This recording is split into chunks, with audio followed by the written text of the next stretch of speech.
Jai Hind to everyone. Here I am Under Officer Abhishek Plania from Government SLP College, 15 MP Battalion, NCC Gwalior. Here I will recall some points regarding National Education Policy 2020, which was approved by Union Cabinet of India on 29 July 2020. In this, so many things are implemented regarding education. National education policy 2020 से कुछ changes हुए हैं, जिसको HRD ministry को change करके ministry of education का नाम दिया गया है। Next point, GDP investment. पहले 1.6% ही एजुकेशन के ऊपर खर्च की जाती थी GDP, और अब इसको बढ़ा के 6% कर दिया है, यानी कि अब GDP का 6% एजुकेशन पे भी दिया जाएगा। नेक्स्ट पॉइंट, RTE यानी कि राइट टू एजुकेशन। इसके अंदर 6 to 14 ईयर्स के बच्चों को एजुकेशन कंपलसरी थी, जिसको बढ़ा के अब ईयर 6 to 18 कर दिया गया है, यानी कि एज 6 to 18 ईयर्स के चिल्ड्रंस के लिए एजुकेशन कंपलसरी है। इसका मेन उद्देश्य यही रहेगा कि चाइल्ड लेबर को जितना डिक्रीज़ किया जाए उतना अच्छा है। So the first point is Lok Vidya. In this Lok Vidya, focus on promoting Indian regional languages, cultures and traditions to students. Also focus and increase the Indian heritage. हमारे देश में हम विदेशी वेस्टर्न स्टाइल अपना रहे हैं, इस वजह से हम अपने देश की सभ्यता, अपने देश की रीतियों को धीरे धीरे भूलते जा रहे हैं। तो इस नेशनल एजुकेशन पॉलिसी के अंतर्गत लोक विद्या का बहुत महत्व रहेगा। Multidisciplinary education. In this flexibility of subjects, इसके अंदर आप हर तरीके के सब्जेक्ट चुन सकते हो। जैसे अगर आप पहले रिस्ट्रिक्शन था कि आप PCM वाले बच्चे हो तो आप PCB बायोलॉजी नहीं ले सकते, अगर बायोलॉजी वाला बच्चा है तो कॉमर्स के कोई अदर सब्जेक्ट नहीं ले सकता, या humanities, geography, political science, sociology, ऐसे कोई सब्जेक्ट PCM यानी कि मैथ्स स्ट्रीम वाला बच्चा नहीं ले सकता। तो अब ये फ्लेक्सिबिलिटी ऑफ सब्जेक्ट कर दिया गया है। इस पॉइंट के बेनिफिट रहेंगे critical thinking, creative thinking and design sense,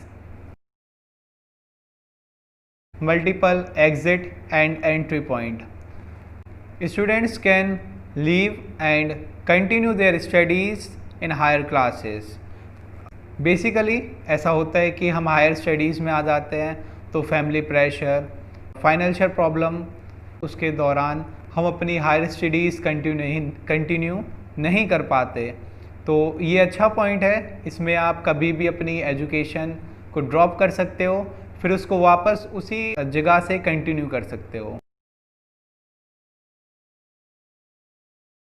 next thing, all college under one body is the best thing, यानी कि अब जितने भी हमारे इंडिया के अंदर यूनिवर्सिटीज़ हैं, कॉलेजेस हैं, वो सब एक ही बोन से लीड होंगे, एक ही यूनिवर्सिटी उनको लीड करेगी, except legal and medical colleges, जिसका नाम HECI यानी कि higher education commission of India, ये सारे कॉलेजेस को लीड करेगी और इसके गाइडलाइंस के थ्रू ही सब कॉलेजेस चलेंगे।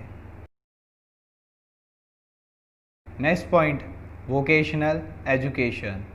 In this point, students are allowed to choose their subjects from class 6 onwards, like painting, planting, coding, etc. यानी कि अब क्लास 6 से बच्चा अपने अलग अलग सब्जेक्ट्स चूज़ कर सकता है जैसे उनका इंटरेस्ट है, यानी कि किसी का पेंटिंग में इंटरेस्ट है तो अपना पेंटिंग सब्जेक्ट मेन बना सकता है। प्लांटेशन किसी का मेन सब्जेक्ट है, गार्डनिंग वो उसको कर सकता है, कारपेंटरिंग, प्लम्बरिंग एसेट्रा। हमारे देश के अंदर लोगों के ये विचार रहते हैं कि अगर कोई पेंटर है तो उसको एक दूसरे नज़रिए से देखा जाता है, कोई गार्डनर है जो गार्डनिंग करता है माली, उसको एक अलग नज़रिए से देखा जाता है। तो इस पॉलिसी के अंदर अब ये सब जॉब्स समान रूप से देखी जाएंगी और इसकी एक वेटेज रहेगा। स्ट्रक्चर ऑफ एजुकेशन, यानी कि अब पहले समय में 10+2 रहता था और इस नेशनल एजुकेशन पॉलिसी 2020 के अंतर्गत अब 5+3+3+4 यानी कि अब 4 भागों में ईयर्स को बांट दिया है।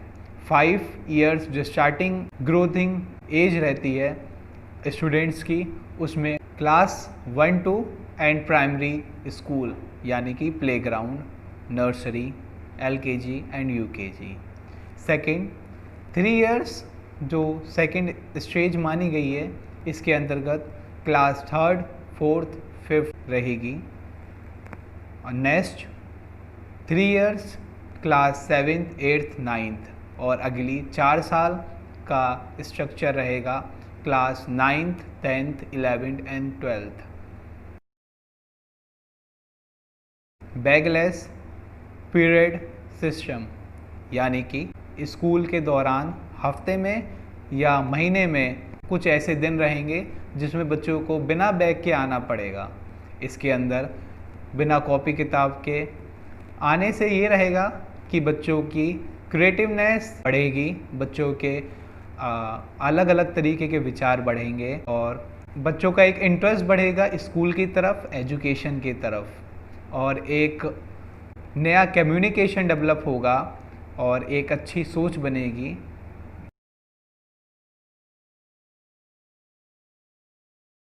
ग्लोबलाइजेशन, ग्लोबलाइजेशन इस पॉइंट को तो हम भूल ही नहीं सकते हैं।